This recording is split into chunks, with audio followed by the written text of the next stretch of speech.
is DWAN 1206 AM, a member of the kapisanan ng mga broadcaster ng Pilipinas. Ang susunod na programa ay rated PG. Patnubay at gabay ng magulang ay kailangan sa mga batang manonood. Join us as we uncover the stories behind every game-changing moment with Bill Velasco. Get ready to dive into the heart of sports because it's time for your favorite sports step into the spotlight.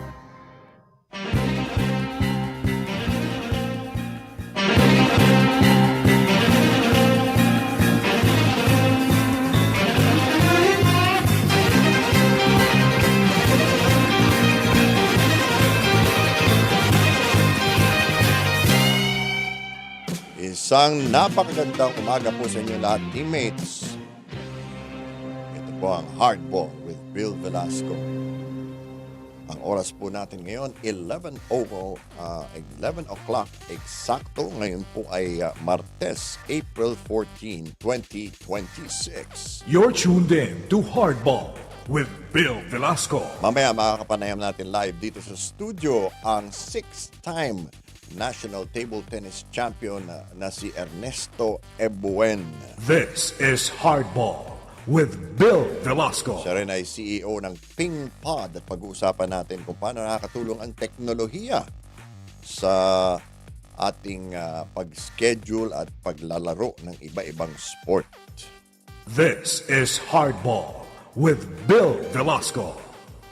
At mamaya rin, may one-on-one kami ni Coach Patrick Aquino na ang bagong hirang na head coach ng Blackwater Bossing. Pinuntahan po natin siya sa ensayo kahapon. Hardball with Bill Velasco. Bago tayo magpatuloy, sundan kami sa aming mga social media accounts. Siyempre, sa Facebook, DWAN 1206 AM. Sa YouTube at DWAN.1206 AM. Sa X, DWAN 1206 AM _ at sa Instagram at DWAN 1206 AM. You're tuned in to Hardball with Bill Velasco. Diretso na tayo sa ating mga balitang sports ngayong araw. Hanggang bukas na lamang oras sa Pilipinas ang deadline para maisapinal ang mga detalye ng rematch nila Manny Pacquiao at Floyd Mayweather Jr. para sa September 19. Ayon kay Manny Pacquiao Promotion CEO Jazz Matur, may kontrata ng nalagdaan na dapat sundin ng kampo ng undefeated boxer na si Mayweather dahil inaasahan din ito ng Netflix na siyang broadcaster ng laban. Ginit pa ni Matur na ito'y isang napakalaking pagkakataon para kay Mayweather na kumita ng lagpas sa kinita niya sa huling 5 taon. Nauna rito ay sinabi ni Mayweather na hindi pa sigurado ang mga detalye ng laban at ito'y isang exhibition lamang. Pahayag na kinontra naman ni Pacquiao. Umaasa ang MP Promotions na mananaig pa rin ang katinuan ng mga nakapaligid kay Mayweather at matutuloy ang laban. This is Hardball with Bill Velasco. Nilahad na ang ikalimang batch na mga iluluklok sa Philippine Sports Hall of Fame. Sa isang press conference kahapon, pinakilala ni Philippine Sports Commission Chairman Patrick Gregorio at Philippine Olympic Committee President Abraham Bambol Tolentino ang talaan na mga kikilalanin. Pinangungunahan ng mga Hall of Famer ni 4-time PBA Most Valuable Player Ramon Fernandez para sa basketball. Kabilang din sa mga gagawara ng cash prize si Adeline Dumapong Ancheta ng para powerlifting, Bea Lucero Luilier para sa gymnastics at taekwondo at Cecil Mamiit para sa tennis. Kabilang rin sa grupo sila Eduardo Pacheco para sa basketball at football, Isidro Del Prado ng athletics at Onyok Velasco ng boxing. Ang mga Hall of Famer ay pinili mula sa talaan ng 75 kandidato. This is Hardball with Bill Velasco. Nakapagtala ng 12 sunod na panalo ang Denver Nuggets sa pagtatapos ng NBA regular season. Natapos ang season ng Nuggets sa 54 na panalo at 28 talo upang pumangatlo sa Western Conference. Sa kanilang huling laro na ungusan ng Denver ang San Antonio Spurs 128-118 na siya namang pangalawang pinakamataas na team sa conference. Usap-usapan ngayon na maaaring makuha ni Nuggets center Nikola Jokic ang kanyang ika-4 na NBA Most Valuable Player Award. Makakaharap ng Nuggets sa unang round ng playoffs ang Minnesota Timberwolves na nasa pang-6 na pwesto. Ang unang laban ng dalawang koponan ay gaganapin sa Linggo, oras dito sa Pilipinas. You're tuned in to Hardball with Bill Velasco. Dumating na sa bansa ang naturalization candidate na si Benny Boatwright para maglaro bilang import ng San Miguel Beer sa kasalukuyang PBA Commissioner's Cup. Papalitan ni Boatwright si Justin Patton na hindi sumipot sa laro ng Beermen noong Linggo. Dahil dito natalo ang SMB sa Magnolia 111-120. Ayon sa management ng team, hindi pa malinaw kung bakit hindi nagpakita si Patton sa practice at sa laro. Sa unang pagkakataon na humalili si Boatwright para sa iba pang import ng San Miguel, nakapagtala sila ng 10 sunod na panalo at tinalo rin ang Magnolia para sa kampyonato. This is Hardball with Bill Velasco. Marami sa pinakamauhusay naman na laro ng NBA ang hindi maaaring manalo ng kahit anong parangal ngayong season. Dahil sa patakaran ng liga na kinakailangan hindi kukulangin sa 65 laro ang lalahukan ng isang player, laglag sa mga awards sina Luka Doncic at LeBron James ng Los Angeles Lakers, Steph Curry ng Golden State Warriors, Cade Cunningham ng Detroit Pistons at Anthony Edwards ng Minnesota Timberwolves. Si Doncic ay nakapaglaro lamang ng 64 games sa regular season dala ng injury at ilang personal na problema, habang si Cunningham naman ay nakasama lang sa 63 laro. Ang 65-game rule ay tugon ng NBA sa napapadalas na load management na ginagawa ng ibang koponan na namimili ng laro kung saan ipapahinga ang kanilang mga star player. Hardball with Bill Velasco. At yan ang ating mga sports news para sa araw na ito. Sa ating pagbabalik, live dito sa studio si Ernesto Ebuen, ng co-CEO ng PingPod at 6-time national table tennis champion. Lahat yan sa pagbabalik ng Hardball with Bill Velasco. Maging fuel efficient. Planuhin ang bawat biyahe para iwas traffic. Mag-carpool para sa mababang carbon footprint at emission. Tipid ng pamasahe, may savings ka na aabot sa 10%. This is a public service announcement from the Department of Energy and this station. Handa na ba kayong makitambay? Kasama sina Charlie Manalo, Kobe Manalo, Danny Legman at mga guest hosts na siguradong may dalang kwentong inspirasyon, impormasyon at kasiyahan. Tuwing Lunes, tambayang paaralan, balitang campus, scholar kwento at tips para sa ating mga kabataang iskolar ng bayan. Miyerkules, tambayang kabuhayan, negosyo balita, tech tips at kwento ng tagumpay ng ating kabarangay.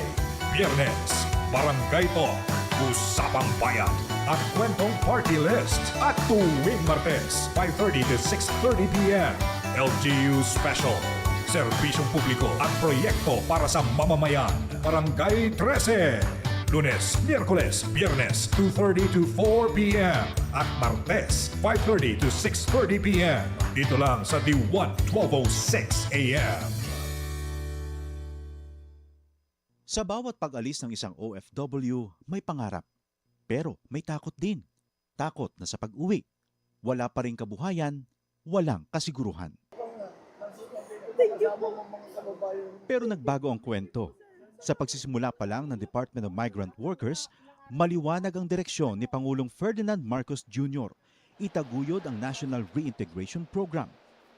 Ito yung program ng Department of Migrant Workers para tuloy-tuloy ang tulong sa kahit nakauwi na yung OFW, ay may tulong pa rin sila natatanggap sa pamahalaan. Sa kanilang pag-uwi ay dapat ganap ang tulong at suporta, hindi mga government agencies na magkakahiwalay, kundi sanib puwersa. Mula sa mga training para sa pag-empleyo at pagninegosyo, binubuksan ang mga oportunidad na dati sa ibang bansa lang natatagpuan. Last week, Personal na binisita ng Pangulo ang iba't ibang training na ibinibigay ng DMW, tulad ng negosyo ng soap making sa Laguna.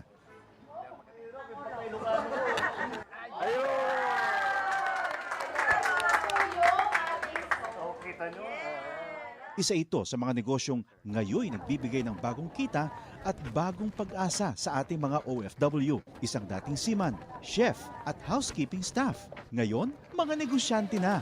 Sa pagninegosyo, gumagabay ang Department of Trade and Industry. Ang laki ng ginawa nilang sakripisyo para magtrabaho sa ibang bansa.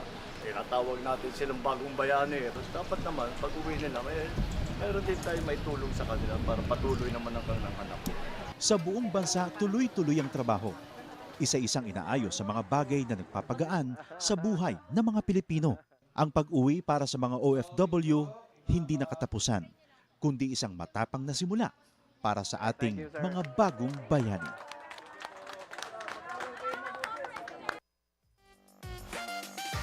You're tuned in to Hardball with Bill Velasco.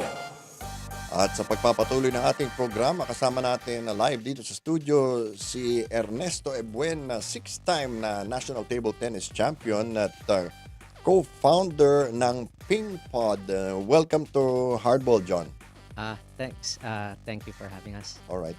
Tell me a little bit about Ping Pod. Saan ba nagsimula ito? Ping Pod nag-start sa New York, USA. 2020. Just the crest a little bit of before COVID, February. And yeah, me and my two other co-founders, Max and David, started it.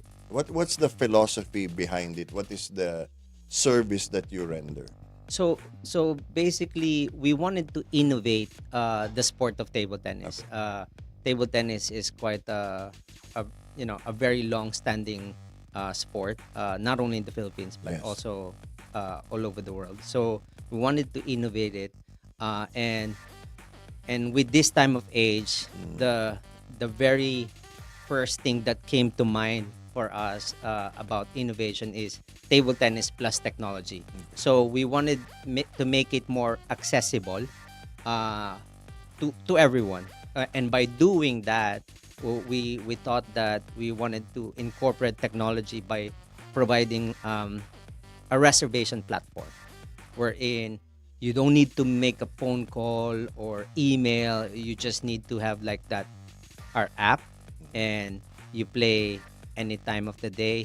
And we provided an autonomous concept wherein we are actually the pioneer of autonomous concept, meaning to say that we are open 24/7, no employees inside our store or our studios. So by just using our booking platform, you can play table tennis anytime, anywhere, on demand. What are some of the high traffic locations that you have?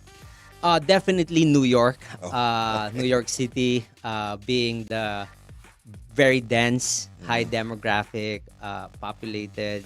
So we have, at least if I remember correctly, we have 10 to 12 locations in New York City. The best that come to mind, I think it's the Times Square location because it's very central. Oh. So yeah, Okay. foot traffic. Dito naman sa Pilipinas, saan kayo nagsimula? So we haven't started really in the Philippines. We are partnering with Cosmas, and we are about to launch PingPod. Hence, we wanted for everyone to be aware that PingPod is coming to the Philippines and to Asia. What's the long-term plan for Philippines and the rest of Asia? Yeah, really, it's just to scale. We've been approached by many people who wanted to franchise the brand. So Cosmas is a very strategic partner that we have in Asia and especially in the Philippines. So the idea is to scale and to make it accessible not only in the metro but also parts of outside Metro Manila such Cebu, or other parts and Southeast Asia also as well. Walk me through the process. How do I avail of PingPod? So yeah, very good question. So normally people walk through the streets of New York City, they see our studio. It's an open glass. Like think of it as a fishbowl, and you see through it, and you have a reminiscence of like, yeah, I play table tennis, whether it's on church, basement, garage. So then they go to the app, they book the time that they wanted, whether it's that moment, they book it, and after reservation, you will get like an app or a code or confirmation, and from that you'll just click the link, and it opens the door for you. And when you're inside the space, think about it as an Airbnb. It's a self-serve, wherein if you want your drinks, there's a vending area. If you want, we also sell like rackets. It's an honor system, but it's actually not that honor system, but because we have like cameras on it. It's like sensors. So if you open the fridge or open the cabinet, it alarms our security team, which is based in the Philippines, and they track whether you paid for it or not. And when you're playing, we gamify the sport. So a lot of people doesn't know how to score. So we have a digital scoreboard, and it's a very easy, very intuitive. It's fun to see like who's winning or not. And on top of that, it's this one is like really patent pending. We have what we call instant replay. In tennis, it's being used, but it's with human interaction. With instant replay in ping pod, is that on a click of a button, you could see the last point that you wanted to play. Whether you want to challenge the line, you wanted to see if it's a funny shot or if it's a amazing shot. And you click it, and instantaneously it shows on our monitor. And then after your reservation, it goes to your email, and you can flex it through your social media. Saka para walang mag-away. Exactly. Yeah. Yung magtatalo, wala namang referee dyan eh. Exactly, diba? yeah. So, how do you foresee this doing in the Philippines? I mean, are there any cultural matters that you take into consideration? Like you said, yung honor system. Of course, more people overseas are used to using this kind of technology. There's no contact with anybody. How do you foresee this doing in the Philippines? I think it will be, it's a very intriguing thing, how people will adapt to it. But one thing for us, Filipinos, and I take pride of it, I do think that we are very rules abiding. Okay. And so fingers crossed. Fingers crossed. Especially when you go abroad. A lot of people follow pedestrian. You don't walk. Yeah. But it will be tested if they're homegrown. But when they approach, as we are trying to tell everyone about our concept, in pod, there are multiple cameras that undisputedly you cannot hide, except the bathrooms. So if you really overextend, if you took something, you cannot dispute that because the camera won't lie. So when Filipino knows that they're being recorded, they're being observed, I think they are in their best behavior. So in terms of popularity, our goal is to gamify the sport and to give alternative, like pickleball is getting like so much traction, so much popularity, and a lot of people who are playing pickleball now, we want to capture them and we want to offer something because now they're into the racket sport, and who knows, some of them will fall in love with table tennis, and we could benefit from that as well. Okay. What was the philosophy behind the use of technology to simplify matters for people looking for a place to play? We thought about it not totally just on the perspective of the user experience, but also to the business side. We can scale even faster and better with using technology and no human interaction. Our efficiency, our overhead especially in the US, Yes. operating 24 hours, it is more positive in that aspect. So that's basically the philosophy. So table tennis is in at least in the world, I should say, we're not there yet in terms of popularity compared to tennis, to pickleball. So the business is about to get there. So we don't want to be incurring too much expenses right off the bat.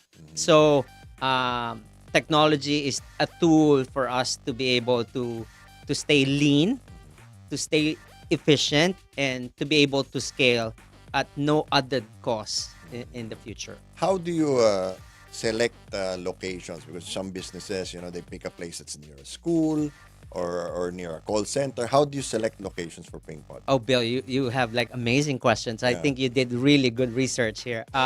So at first we, not really at first, but also ongoing, we tied up with an AI company, wherein we this company uses to track cell phone activities. Okay. So and with that, they will be able to see foot traffic in each area, how many people uses it, like that signal. So we use that AI tool to when we find a space that is within our budget. Now we plug it in to that AI platform, and it shows. We plug in like, this is the demographics, this is the income of what we wanted, these are the people, like different things, and it just spun out like so quickly. Okay, these are the medians, these are so we are very tactical, we're very strategic in selecting our location. How big a percentage do you think call centers would be in your market? Because I've seen these guys play basketball at 2 in the morning, 3 in the morning. It is gonna be a hit, I should say. Plainly, Cosma's team has found a very good location. I'm not sure if I'm allowed to say it, but I'm gonna say it anyway. Okay. It's in Bridgetown, and I think the establishment in Bridgetown, wherein there's like business, commercial spaces, 24-hour services. The idea is that since we are 24/7, there's no employee inside. People could just chill out prior to their, things that they have done at work. They could wait and kill time before traffic hits. Yeah. So I think this is the success of our model, being close to those areas. Giving you example, in New York City, there's a lot of commercials. We're in hotels. One of our high-performing pods that we call is really the Times Square area. It's because tourists daming tao dun. are not sleeping. Yeah. So, and we capture that. And the reason why we know is because we're very data-driven. Yes. And when we don't accept cash, meaning to say all the credit cards, the zip codes, we would know if it's which part of the world they are coming from. So that's So here in the Philippines, would that mean GCash, Maya, exactly. and all Yes. those things? Okay. Yes. All right. But what are the rules for the people who want to play? Are minors allowed? Do they have to be accompanied by parents? Are there such protocols? Yes. So one thing that's another good question. In the states that we use, not everyone could have credit cards at a minor stage. So we have parents signing up, and when parents sign up, they can add kids profile. All right. So now eventually they will book for their kids, and then either the babysitter or the helpers bring them over there. But definitely underage are supervised and by companions or relatives as we speak. So Okay. So what is there just one standard size for a ping pod? How many tables can you accommodate? Are the tables separated? How do you do it? yeah. So have you seen a ping pong? Why all your questions is like photos. so your questions are all the on spot. So Yeah, so what we call is like we call it like an open pod, or Okay. which is like a multi-table. Okay. But when you walk in, it's about between 2 to 4 tables. Okay. And sometimes on our pods, we even have like one location that has only one ping pod. Okay. And so those are like more private, more premium. You can really just occupy the space. It's very creative now. So ping pod is not only being used now to play table tennis. I would see people in the States using ping pod as a meeting place, working space. Yeah. So as you know, like, people all over the world, they're used to like, hey, let's meet, let's play golf. Okay. Right? For business meeting. Now it's changing the landscape because we offer fast Wi-Fi. We have a loungy space. We have, boards, blackboards, like, whiteboard markers. And so people eventually found out that, wait, I could bring people between 4 to 6 of my friends. We could bring our laptop. There's music inside. There's snacks inside. There's drinks inside. We can use this as our business, meeting. And on the side, we could play ping pong. So it's been growing like this. Like really, literally, you could see like, oh shit, they're not playing ping pong. Yeah. They're just like meeting and chilling. Yeah. So And they can play whenever they want to. that's the exact point. We're not forcing people. And some guys just totally just date and like sit down and have the space. It's a quiet space. Yes, it is indeed. And very private. Yeah. Okay, so what would it cost? I mean, here in the Philippines, or would the cost be the same anywhere in the world, or is there a cost structure here in the Philippines? Yeah, no, definitely. It cannot be the same cost where like Tama, what we tama. do. Yeah, so we definitely design our pricing according to the comparison or the comps like pickleball, Yeah. bowling, billiards, and even then we made it few 50s or 100s cheaper. Again, we let's true to be ourselves. I'm true to myself. Like table tennis compared to tennis, we're not that popular, Yeah. and now pickleball just took off. Yes. So we don't want to price and scare people away. We're pricing it reasonably. So it's really still affordable. Okay, what are the biggest challenges you face entering a new market like the Philippines? I think it's not only entering in the Philippines, but also definitely all over the world is activation marketing. Off the bat, you would get like the fanatics of like a sport like table tennis, Of course. or like hardcores, and then eventually it bleeds into the people outside the table tennis community. So and using AI or using your strategic marketing tools or your strategic marketing minds would be very, very integral in this process. Okay. Given that you're a 24-hour business, would malls be a feasible location for you? It really played my mind. It is and it's not. If I were to be, I have a choice, mall coming to me and then there's a spot like beside the call center or like below the call center, I would choose the call center. Yeah. It's just you don't get the hours that the malls are closed. They open 10 a.m. the most, and then they close at 9 p.m. And some guys, at least in the U.S., I'm speaking for, it's because that's the only place that we have. We have also friends in Berlin and UK. After dinner at 10 a.m., at 10 p.m., I'm sorry, they are still finding places to go. Stress relief. Yeah, and a place to hang out. So if we are in a mall, we won't be able to capture that in summary. So And even if you were outside the mall, they close the parking also. correct. After mall hours or after cinemas. Yeah. In the Philippines, what are your projections? I mean, how big and how fast do you see ping pong growing? I think definitely finding the right partner is crucial for us. Some interest. So at least one major city can accommodate a ping pod. I would say one in Metro Manila, one in Cebu, one in a booming city somewhere else.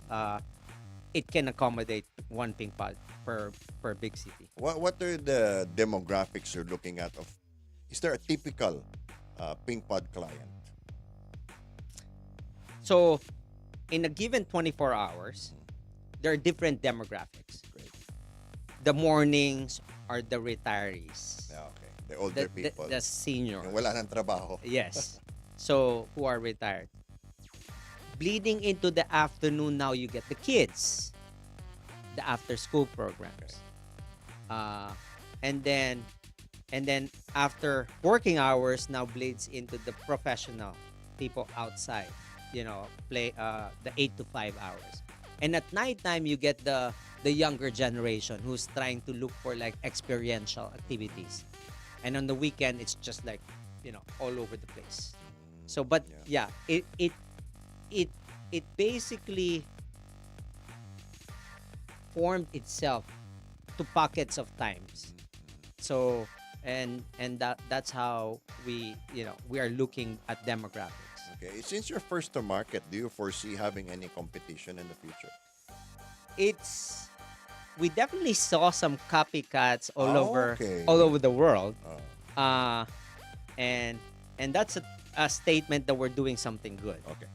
But we basically the technology behind PingPod is patent pending. It's a proprietary software.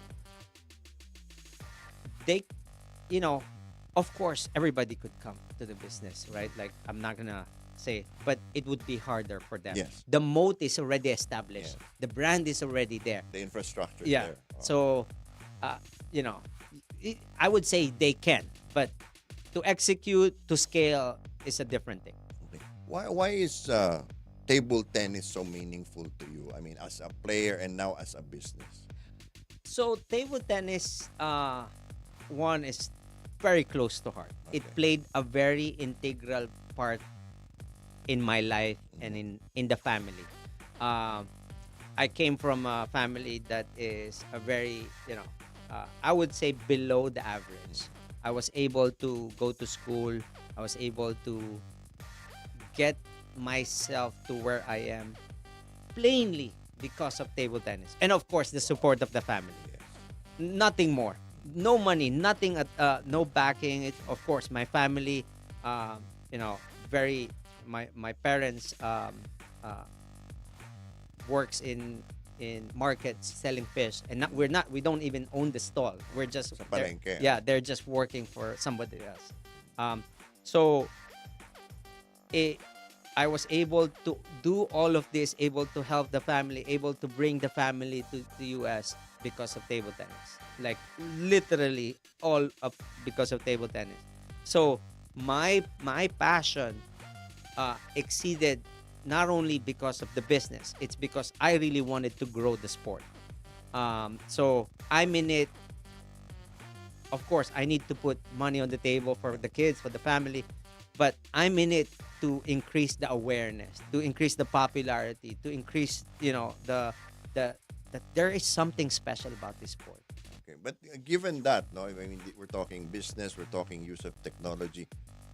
Do you foresee yourselves using this for other sports? It is being used right now. Okay. So when we started, it started under the company of PingPod. But in our business plan, the autonomous concept, the technology, we knew from the get-go that we have something that we could be using to pickleball, to tennis, to squash, to badminton, and to As long as the space is limited. Yes, Because you can't do that with golf. golf simulators Yeah, in it yeah, now. Okay, there you go. So, but you are correct. It's in a space there. But actually, outside, outdoor pickleball is one of our clients now. So when we started that, the technology is packaged to it. The guinea pig or the lab rat was ping pong, which is the sport. But then eventually, a lot of people are asking, we want to use your technology. And in the business, we had to separate it because of investment. Yes. So now the technology now span out outside PingPod, and it's now called PodPlay. So PodPlay is crazy booming right now. So with all pickleball, we are the major player now in the US. We are getting into padel also. We are just like, a lot of people wanted the autonomous concept because, again, who would not? Exactly. It's now proven concept. Okay, so how does one access PingPod and PodPlay? So one, our best partner in the Philippines right now, which is Cosmas, they are bringing PingPod, they are bringing PodPlay to market. So anybody who are opening a pickleball facility, opening any other verticals, for that matter, Cosmas will be able to service them in any forms. I mean, our clients in the US right now, dog grooming business, salon, Wow. like Okay. people who has pet, who wants to use a 24-hour facility to wash their dog or to groom their dog. It's being used by they're using PodPlay. Golf simulator, baseball, hitting cage, racing simulator. People are thinking outside the box now. So they're becoming entrepreneurs and business minded. And mind you, they are not expert to this. They just have a passion that they love their dogs. And now they see a problem, and they see that this model, this concept could solve that market. So they're doing it. All right. Well, we wish you the best of luck, and thank you for bringing it to the Philippines. And thank you for coming to Hardball. Thank you so much, Bill. All right. It was a pleasure meeting you. All right. Si Ernest Ebuen po, 6-time national table tennis champion at co-founder ng PingPod. Magbabalik po ang ating programang Hardball with Bill Velasco.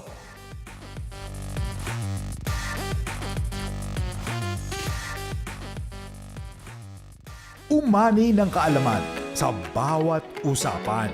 Hindi lang basta tanim at ani, kundi trivia, talakayan at mga proyekto ng gobyerno para sa magsasaka at agrikultura. Agri ang bida at kaalaman ang ani. Kaya't makisali na. Kasama si Alice Noel, Lunes hanggang Biyernes, alas 5 hanggang alas 6 ng umaga sa DWAN 1206 AM.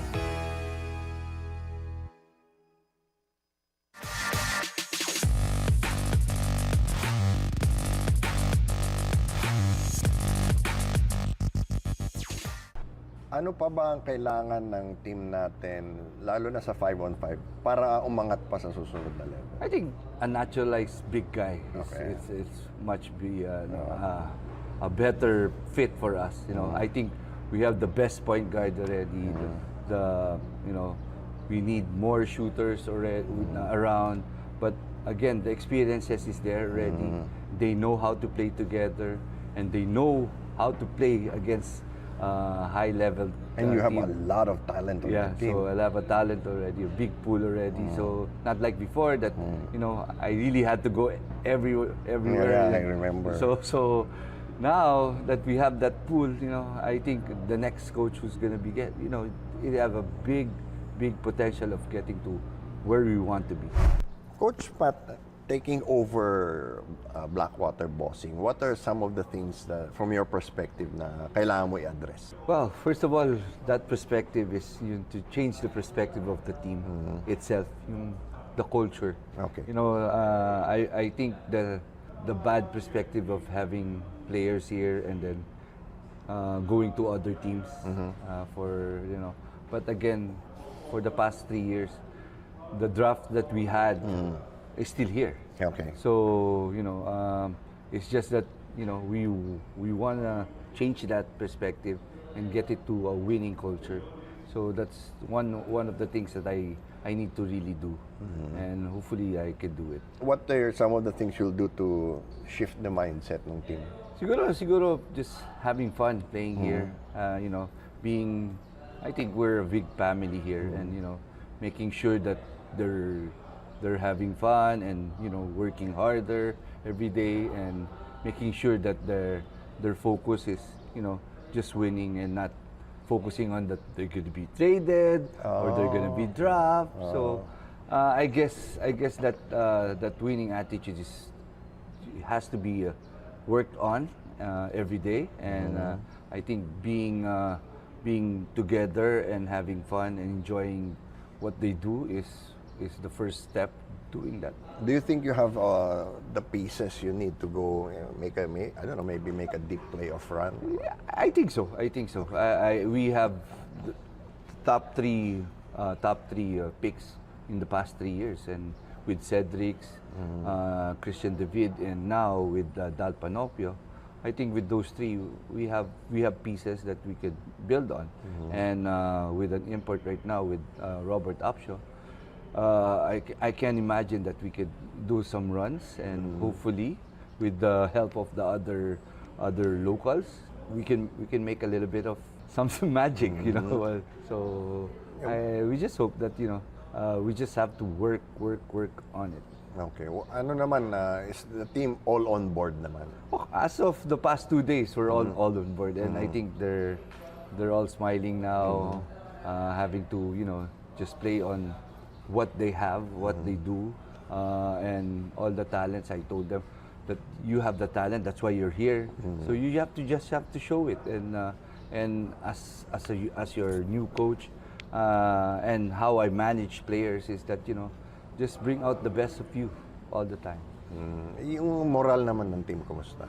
Okay naman sila. Probably medyo, not really shocked, but the changes is really fast. So hoping that we could slow it down and do a little bit tweak of everything in here and then, and maybe just making them at ease on what they do, and hopefully they can do much better in the coming game. Anong gusto mong lumabas na personality nitong team? Well, as you know, this is not really a very talented team, but I think those talent are just inside of them. I want to really bring it out and show what Blackwater means, what Blackwater bossing is, and probably giving them the best basketball as we could possibly give, and maybe a little bit of changes in how the style of basketball that we're doing. Maybe we could surprise some teams. Kumusta yung confidence level ng mga bata? Confidence are very high. It's just that they really can't just bring out the best of them. So now, as I told them, you gotta show us now. You gotta show each and every one, and maybe you could back up your teammates also on what they do better, so that they would be very at ease in what they do also. Yeah, from the last 10 years that you were coaching the national women's team, ano yung mga natutunan mo dun na ilalabas mo na dito? Well, a lot, very so much, kasi I think basketball has been evolving every now and then, and the fact that you have to be up on style and every now and then. So I think that learning that I had and the experiences that I have during my stint with the national team, I'd probably give it back to them and show them how we do it there, and probably make it a little bit better. How do you paano mo binabalanse yung commitment ng player bilang atleta, tapos rin to negosyo din to paano mo binabalanse yun? Well, the first thing I told them, I'm gonna work here, and you guys are also working here, and I think we have to give back on what the team is giving to us, and that's probably the first step also in showing them the gratitude that making what we need for our family and everything. So it's just a little bit of things that you're playing basketball, and and that's the best part of it. Kasi you're enjoying what you do. Yeah. So sabi ko lang sa kanila, I'm gonna work. I'm a winner, and I want you to be a winner. So that's the best thing siguro probably that we could do better now. Be a winner. Yung buong career mo, is this where you expected to be at this point in your career? Siguro, I had a dream, Okay. I expected to be a head coach of a men's team in the highest level here in the Philippines. But I never expected it really soon as now. But as a soldier, got to follow the gusto ng mga boss. So, but I think I had so much experience already with basketball, not just with women's, but men's also. I've been an assistant coach since 2000.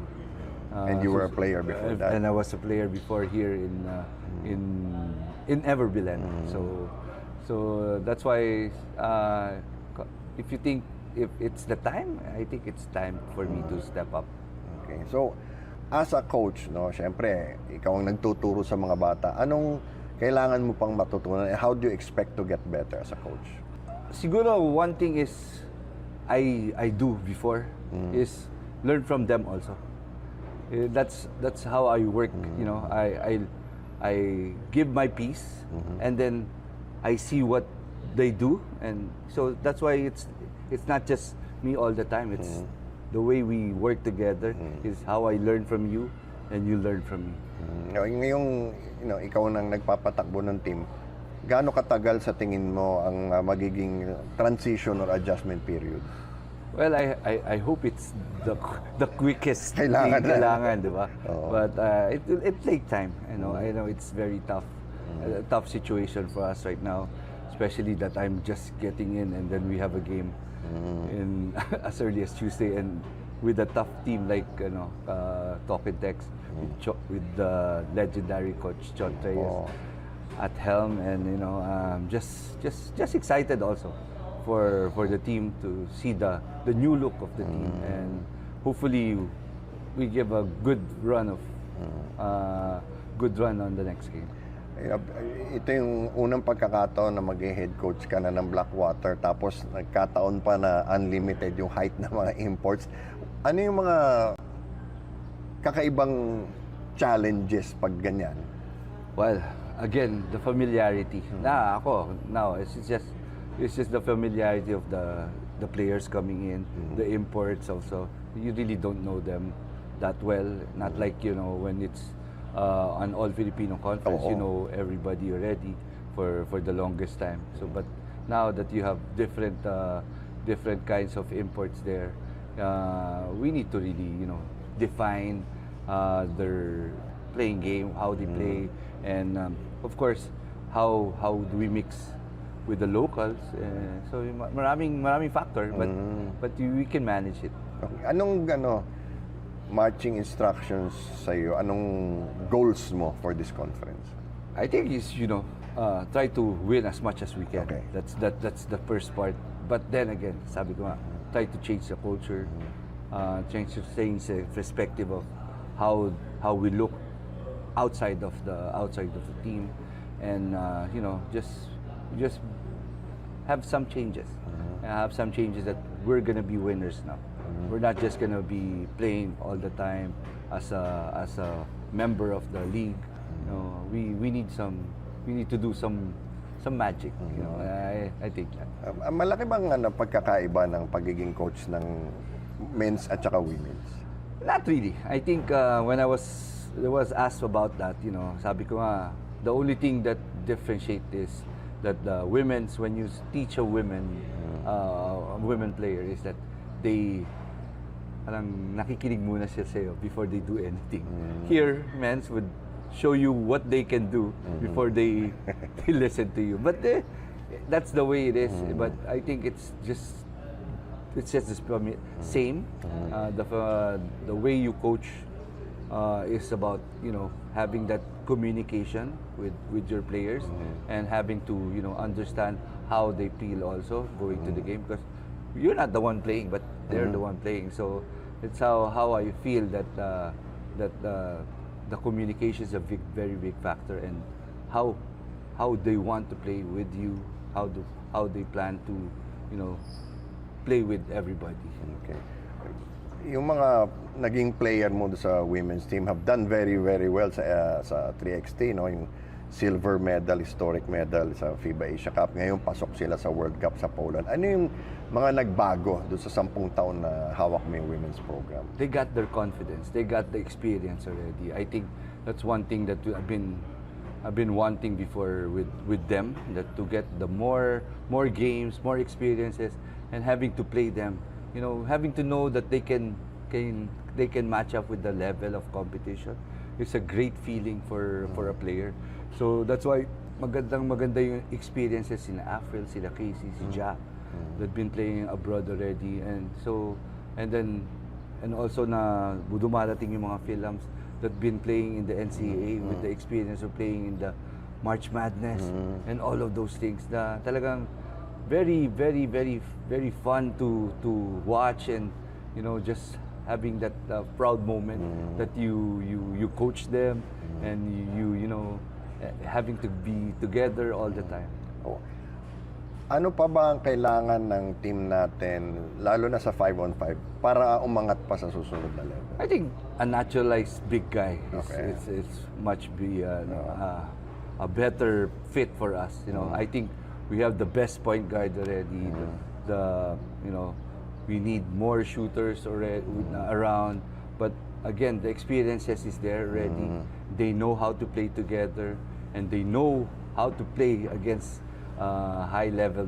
And you have team. a lot of talent on the team. So I have a talent already, a big pool already. So not like before that, you know, I really had to go everywhere. Yeah, I remember. So now that we have that pool, you know, I think the next coach who's going to be you know, it have a big potential of getting to where we want to be. You also had a couple of first-timers like sila Sofia Dignadice, sila Sarah Hine. Ano sa tingin mo ang may aambag nila doon sa team? Well, again, kasi they're just teenagers. Yeah. Again, the experience that I gave already, we gave them already. You know, that's one thing. And then they'll be getting more experience when they play in college in the States. So I think a lot more experiences for the team when they come back and play for the national team. Thank you so much, Coach. Thanks for your time. Thank you, Bill. You're tuned in to Hardball with Bill Velasco. At nais natin magpasalamat sa ating mga naging panauhin ngayong araw. Una sa lahat, syempre, si Ernesto Ebuen, ang co-founder ng PingPod at six-time national table tennis champion ng Pilipinas. This is Hardball with Bill Velasco. At syempre, salamat din sa Basketball Universe PHL kung saan natin hinango ang ating one-on-one interview kay Coach Henry Aquino ng Blackwater Bossing. Hardball with Bill Velasco. Bukas, kagaya ng ating naipangako, guest natin si Coach Anton Altamirano. Siya ang naging gabay at mentor ng ating women's 3x3 team na nakapasok na sa FIBA 3x3 World Cup na gaganapin sa Warsaw, Poland sa darating na Hunyo. Abangan niya sa ating programa bukas. This is Hardball with Bill Velasco. At gaya ng lagi, nais ko kayong anyayahan na tangkilikin ang ating mga online sports channels. Please like, share, subscribe, and follow Basketball Universe PHL na may bagong episode tuwing Lunes at Biyernes. At ang isa pa nating online sports channel na may ikling kwento na lihim sa mundo ng sports, ang Secret Sports Stories. Abangan nyo po yan tuwing Sabado naman ng gabi. At ito'y alay po natin sa mga atleta at magbibigay pugay sa kanilang pagsasakripisyo at ang mga pinagdadaanan nila para makarating ang tagumpay at mabigyan ng karangalan ang ating bansa. This is Hardball with Bill At Velasco. yan ang ating programa para sa araw na ito. Muli ang Hardball ay masusubaybayan mula Lunes hanggang Biyernes, alas 11 ng umaga hanggang alas 12 ng tanghali. Dito lang po yan sa DWAN 1206 AM. Abangan, susunod na ang The Showbiz Authority. Muli, ako si Bill Velasco. Magkita-kita po tayo ulit bukas.